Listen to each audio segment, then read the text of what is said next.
para esta reunião de vigília. Não somos os únicos que estamos a fazer esta celebração de vigília pascal.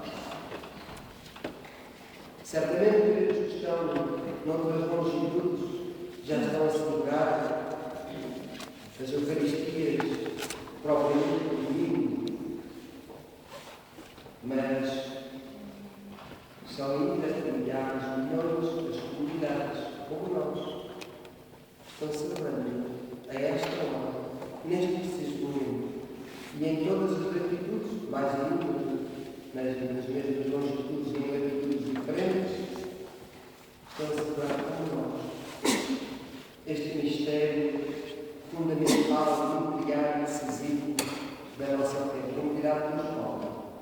Se Cristo não ressuscitou, então é vã, é inútil a nossa fé.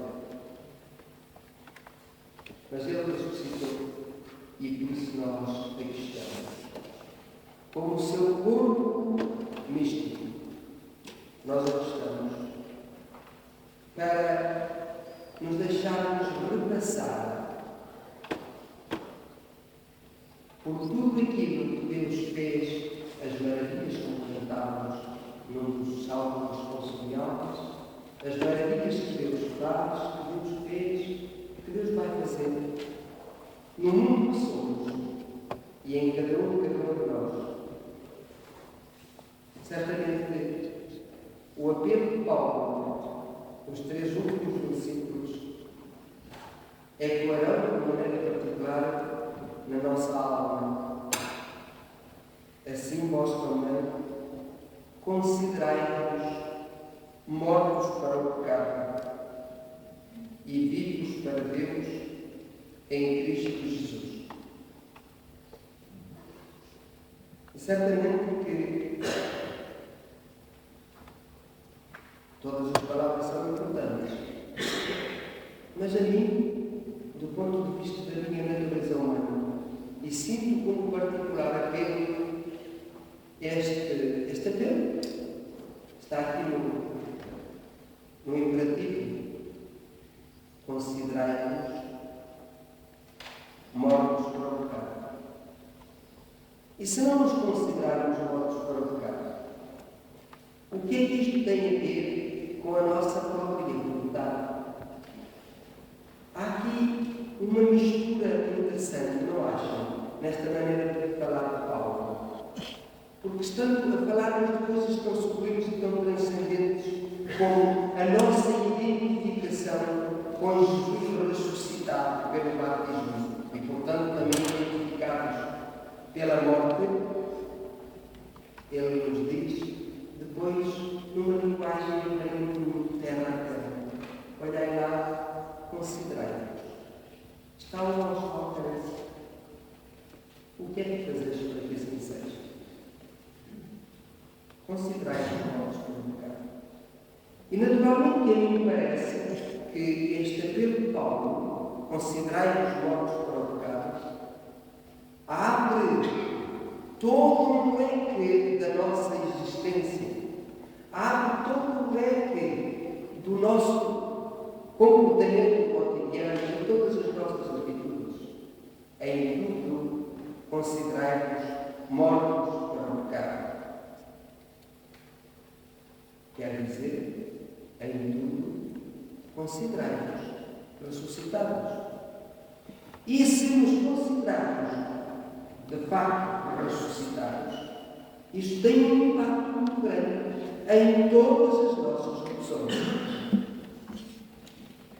Ficamos, certamente, não com a liberdade de fazermos aquilo que nos vier à cabeça, mas ficamos desafiados às opções de livre vontade, mas uma livre vontade que, como dirá o mesmo apóstolo mais tarde iremos encontrar no tempo pascal aquela legislação magnífica que vem de casa dos Colossenses: aspirar às coisas do alto. Trago comigo neste tempo Pascal e desde há muitos anos sempre sinto que estas são palavras que mexem comigo e que não me largam, não me deixam em nenhuma circunstância da vida. Porque são elas que constituem as linhas mestras do meu comportamento, das minhas opções, das minhas atitudes. Por causa desta sabedoria da cruz que nos deu o crucificado ressuscitado, e esta compreensão de Paulo foi dentro deste mistério, eu poderia dizer, deixei de ser livre. É verdade, deixei de fazer aquilo que me possa tirar a cabeça. Primeiramente, não posso deixar de me interrogar sobre as minhas opções. Aquilo que em linguagem tradicional se diz, qual é a vontade de Deus? É assim, tão simples. Não é nada do outro mundo. Qual é a vontade de Deus? Em cada circunstância da vida. Perguntaremos nós, deixaremos que este desafio de Paulo, considerai-nos mortos para o pecado, teremos nós coragem suficiente para permanentemente nos colocarmos em questão? Não será verdade que muitas vezes não queremos ouvir opiniões de outros, mesmo próximos, porque receamos que eles nos revelem, porventura, outras alternativas que poderão ser, talvez, mais a vontade de Deus, mais o tal caminho de ressurreição, mas que não estava nos nossos projetos. Consideremos mortos para o pecado. Deixemos-nos ressuscitar. É o que o texto do Evangelho nos diz. Naturalmente, esta narrativa de Marcos, com aquele jovem sentado dentro do sepulcro, quem poderá ser aquele jovem? Se a gente dissesse que é o próprio Jesus, quem eram aqueles que estavam a falar a mensagem? Aquilo que se diz as tradições, não é? Que são sempre mensageiros de Deus. Portanto, sempre o próprio Deus. O Jesus ressuscitado já não tem forma de identidade. Não tentariam todos esses controles nos aeroportos e fronteiras. O ressuscitado nem tem fronteiras. Mas é ele que, perante a estupefação daquelas mulheres, diz: não nos assustemos. Mas também neste conflito, neste imperativo, não nos assusteis, eu queria perguntar-me: e que coisa estranha é esta que nós temos sempre diante da grandeza transcendente que nos empresta a atitude do mundo? E de caminho, aproveito para chamar a atenção para aquilo que se chama um dos dons do Espírito Santo.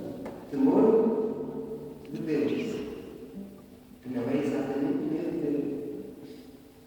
Que não é exatamente medo dele. Mas que muitas vezes, por causa da semelhança do vocabulário, da semelhança lexical, muitas vezes ficamos por aí quando falamos com o dom do Espírito de Deus, ser o temor de Deus. Confundimos e pomos aí o medo. Aquelas mulheres não estavam com medo. Ficaram muito assustadas. Porque depararam com alguma coisa com que não contavam. E isso é perfeitamente dos nossos comportamentos humanos. Elas entraram numa espera com a qual não contavam. Iam mortalmente preparadas para cuidar do corpo. Acho que nessa graça não me